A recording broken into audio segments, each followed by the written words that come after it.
iPhone පාවිච්චි කරන ඔයාලට තියෙන ලොකුම ගැටලුව තමයි ඔයාගේ තියෙන ෆෝන් එකේ තියෙන data. ඔයාගේ PC එකට එහෙමත් නැත්නම් තවත් ෆෝන් එකට send කරගන්න ඕන වුණාම ලේසිම ක්‍රමවේදයක් නැති එක. ඉතින් ඔයාලට ඒකට පාවිච්චි කරන්න පුළුවන් local send කියන app එක. ඉතින් මම දැනට පාවිච්චි කරන්නේ මේ local send කියන app එක.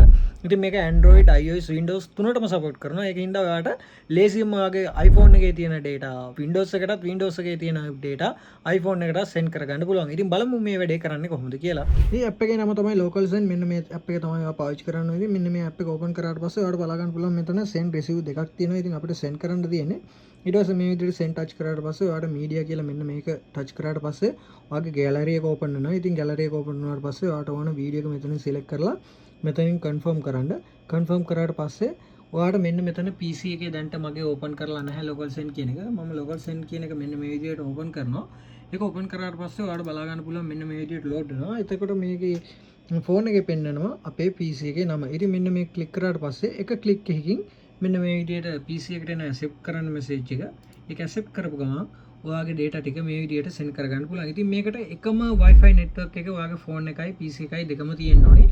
ඒ වගේම තමයි ඔයාට මේකට Wi-Fi router එකක් නැත්නම් ඔයාගේ ෆෝන් එක hotspot දීලා lap එකට හරි PC එකට connect කරලා ඒ හරහා මේක send කරගන්නත් පුළුවන්. ඉතින් මේකට අනිවාර්යයෙන්ම Wi-Fi තියෙන්න ඕනි. ඔයාගේ data වලින් අයවීමක් නැහැ. මේක direct Wi-Fi හරහා send වීමක් තමයි වෙන්නේ.